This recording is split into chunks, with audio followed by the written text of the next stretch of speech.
Hello and good morning, girls. Welcome to the third part of your chapter, separation of substances, पदार्थों का पृथक्करण. So, in our last video, we have already read about the methods of separation of solid-solid mixtures. Different methods we have already read that were hand picking, sieving, threshing, winnowing. ये सारे methods हम लोगों ने study कर लिए थे. And today we will be continuing further with our topic. That was today we will be reading about how to separate solid liquid mixture. ठीक है, solid liquid mixture को कैसे separate किया जाता है, मतलब कि liquid mixture में अगर कुछ solid dissolve है तो उसको कैसे separate out किया जाए. So before proceeding with that, you should know in a liquid what is solute, what is solvent, what is solution. What is a solute? Solute means in Hindi it is known as घुला हुआ पदार्थ. See, solute is a substance that is dissolved in a that is used to dissolve. Means ऐसे substance जिसको कि use किया जाता है इसको dissolve करने के लिए, उसको liquid में dissolve करने के लिए use किया जाता है. So the substance that is used to dissolve in a liquid is said to be a solute. ठीक है? Then next is solvent. What is a solvent? Solvent in Hindi it is known as vilayat. The liquid which is used to dissolve a solute. For example, water is there. तो water में हम solute को dissolve करते हैं. Suppose कि जो भी substance है, जैसे मान लीजिए कि आप एक गिलास पानी ले रहे हैं and you have to dissolve sugar, 1 spoon of sugar you want to dissolve in that. So that 1 tablespoon of sugar will be the solute. ठीक है? So whatever substance you are taking to dissolve it in a liquid, either sugar, either this salt, ये दोनों substance जो है पानी में घुल जाते हैं तो इनको सॉल्यूट कहा जाएगा. जो भी सब्सटेंसेस हम यूज़ करते हैं पानी में डिज़ोल्व करने के लिए दैट विल बी सॉल्यूट. और लिक्विड जिसमें कि सॉल्यूट को डिज़ोल्व करना है is said to be a solvent. ठीक है, यानी कि हिंदी में इसे विलायक कहते हैं. Solute and solvent together makes a solution. ठीक है, solute and solvent together makes a solution. Solution means solute और solvent के बाद एक mixture तैयार हो जाता है that is said to be a solvent. ऐसे मान लीजिए हमने 1 tablespoon शुगर लिया, 1 glass of water लिया, दोनों को मिलाया, दोनों को मिक्स किया और क्या तैयार हो गया, व्हाट वी कॉल एज नमक चीनी का घोल, जिसको कि हम कह सकते हैं दालचीनी पानी या नींबू पानी या नमक पानी. तो वो क्या है, एक सॉल्यूशन बन के तैयार हो जाता है. ठीक है, तो सॉल्यूट और सॉल्वेंट दोनों को मिलाने पे एक सॉल्यूशन बन के तैयार हो जाता है. Next, so then this is a solution. Now water is said to be a universal solvent. ठीक है,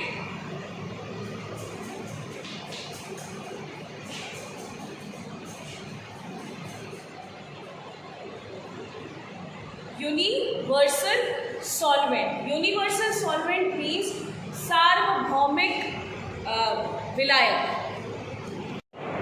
तो यूनिवर्सल सॉल्वेंट मीन्स सार्वभौमिक विलायक. दिस, ठीक है, water is said to be a universal solvent. Why is it said to be a universal solvent? Because this water can dissolve most part of the things in itself.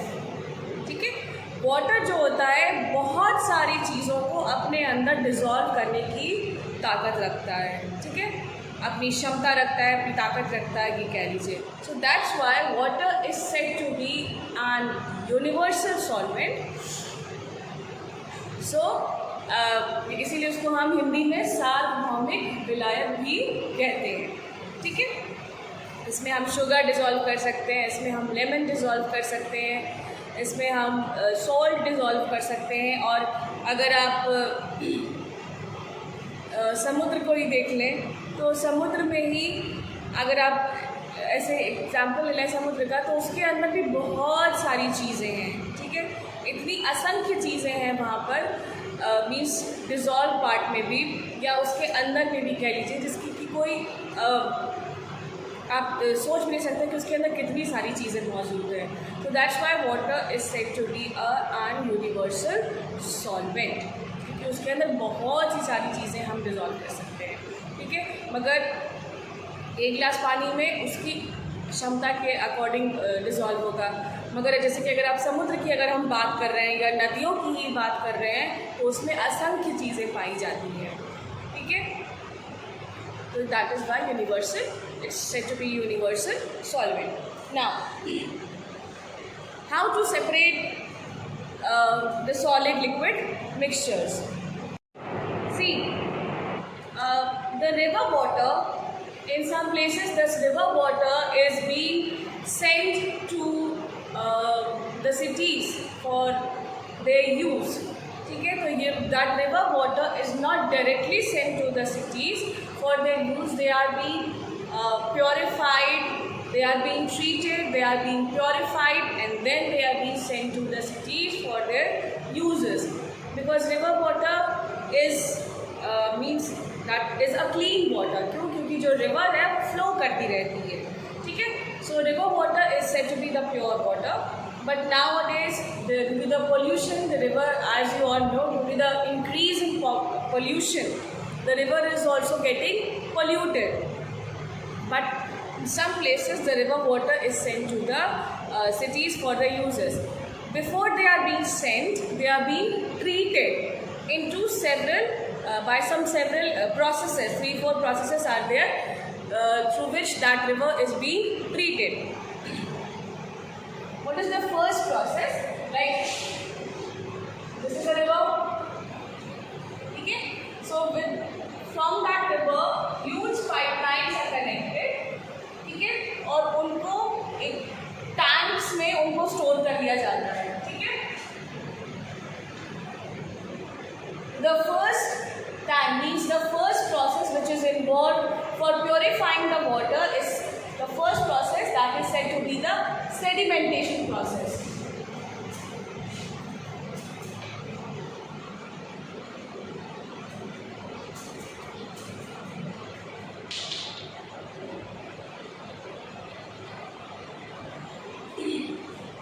The sedimentation process in Hindi it is known as talchatikaran.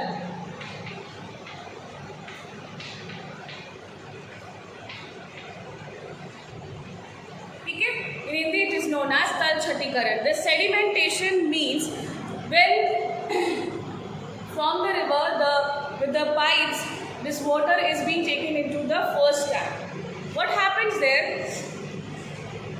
क्योंकि river में तो बहुत सारी impurities होती हैं, छोटे छोटे sand particles होंगे, डस्ट पार्टिकल्स होंगे और अदर भी कुछ इम्प्योरिटीज़ हो सकती हैं. So in that first time in the first process what is done that huge tanks are being taken और उसमें पानी को कुछ घंटों तक उसको एज इट इज़ रख के छोड़ दिया जाता है, ठीक है. So what happens that impurities which are not dissolved in that water, जो भी अनडिजॉल्व सब्सटेंसेज हैं लाइक डस्ट पार्टिकल्स होंगे, स्टोन पार्टिकल्स होंगे, कुछ और भी कुछ ऐसे पार्टिकल्स होंगे, तो जो भी इम्प्योरिटीज़ होंगी वो नीचे बैठ जाती हैं, ठीक है. उस टैंक के नीचे वो बैठ जाती है, they get settled down and the clean water is been placed up. Means जो इम्प्योरिटीज़ होंगी जब नीचे वो बैठ जाती हैं तो वो साफ पानी वो ऊपर तैरने लगता है, ठीक है. And after that you can perform this small sedimentation process at your home also. You can take 1 glass or 1 jug of water और उसमें आप कुछ sand particles डाल दीजिए, कुछ stone particles डाल दीजिए, ठीक है, and leave it for few hours. means कुछ देर के लिए आप उसको छोड़ दीजिए. After few hours or 1 hour or 2 hours, what you will see that those impurities get settled down at the bottom of the vessel and the clean water is upside.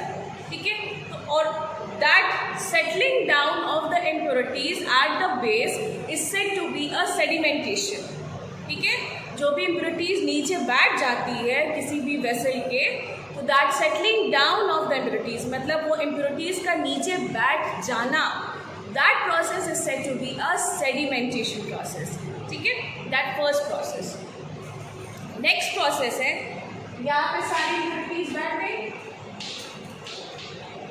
ठीक है, यहाँ पे सारी इम्प्योरिटीज बैठ गई और ऊपर की तरफ में साफ पानी रह जाता है. ओके, और उसके बाद फर्स्ट प्रोसेस के बाद सेकेंड प्रोसेस आता है which is known as डीकैंटेशन.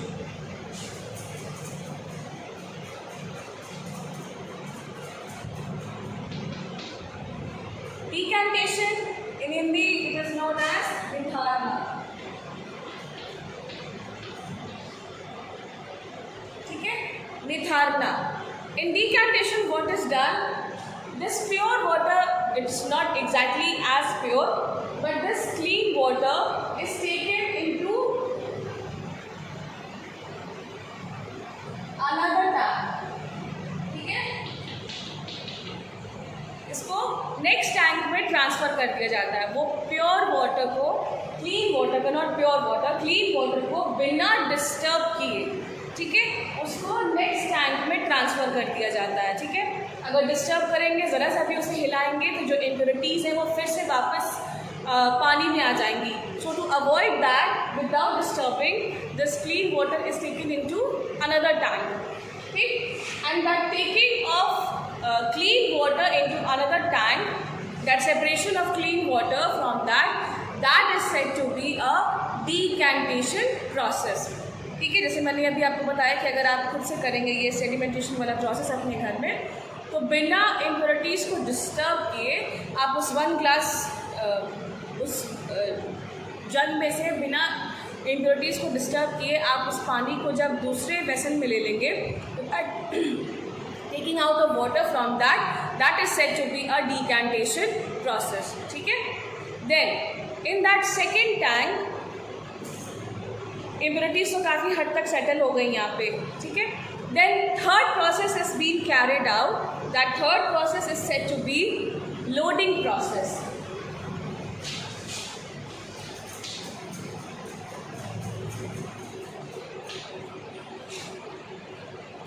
Third process carried out होता है, that third process is said to be the loading process. ठीक है, फिर सेकेंड टैंक में या थर्ड टैंक में कह लीजिए लोडिंग प्रोसेस कैरिड आउट होता है.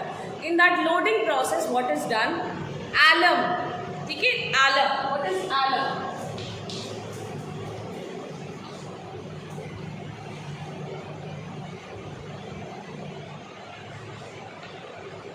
That is a alum. Alum in Hindi it is known as फिटकिरी. आप लोग सब अपने घर में जानते होंगे, फिटकिरी देखा होगा, नहीं देखा होगा तो मम्मी लोग से आप पूछ सकते हैं फिटकिरी क्या होती है. सो दैट फिटकिरी इज टेकन और उसको and that is put in that tank जिसमें कि क्लीन वाटर डिकैंटेशन के बाद इसमें से लिया गया है. ठीक है, तो that alum is put inside that tank. What does that alum do? फिटकिरी क्या करती है उसमें? दैट एलम, क्योंकि यहाँ से इस टैंक में पानी आया है तो still it is having some impurities with that. So what does the alum do? The impurities which does not settle down at the base and still it is floating in the water. So alum attaches itself with that impurities. ठीक है, वो impurities अभी भी कुछ float कर रही है water में. क्यों? क्योंकि वो हल्की हैं. ठीक है, those impurities being lighter in water, that's why they do not settle down at the base. ठीक है, तो वो बेस में सेटल नहीं होती हैं और इसी वजह से वो फ्लोट करती रहती हैं. तो to make that impurity settle down at the base, alum is being added to that water. And what does the alum do? Alum attaches itself with those impurities. अपने आप को उन impurities के साथ अटैच कर लेता है. ठीक है, जब अटैच कर लेता है तो इम्प्योरिटीज़ जो होती हैं वो हैवी हो जाती हैं, ठीक है। और जब वो इम्प्योरिटीज़ हैवी हो जाती हैं तो हैवी होने के बाद वो फिर से नीचे बैठ जाएंगी, ठीक है। तो and then get settle down at the base, okay. And when they get settle down at the base, again one decantation process is being done. उसको थोड़ी देर के लिए छोड़ दिया जाता है to settle down, to make settle down those impurities. उसके बाद फिर से डिकैंटेशन प्रोसेस कैरिड आउट किया जाता है विदाउट डिस्टर्बिंग दोज इम्प्योरिटीज़। तो काफ़ी हद तक वो पानी जो है साफ़ हो चुका रहता है। And from this time again it is being sent to another tank, ठीक है। Again it is being sent to this another tank. This alum is said to be a coagulating agent.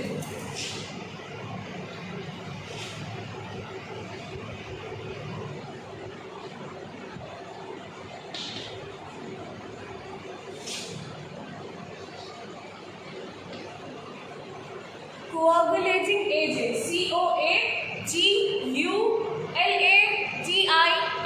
Coagulating agent. Coagulating agent का means उसको alum को इस नाम से बुलाया जाता है, क्यों? क्योंकि ये इस तरह से काम करता है, अपने आप को इम्प्योरिटी से अटैच करके उनको हैवी कर देता है और उनको सेटल डाउन कर देता है, ठीक है।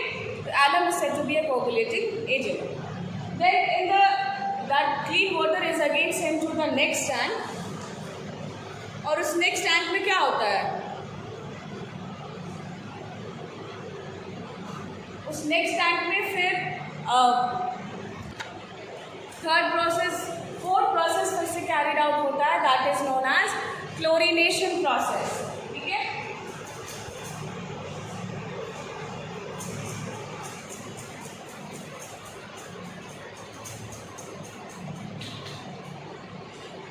Chlorination in Hindi it is known as क्लोरीनीकरण।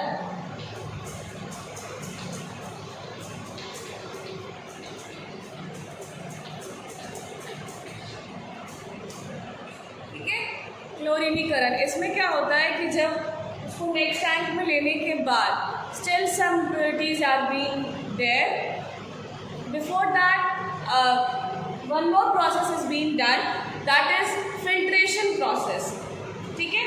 एक और प्रोसेस कैरिड आउट होता है, that is this is fifth process. एक और प्रोसेस कैरिड आउट होता है फिल्ट्रेशन का।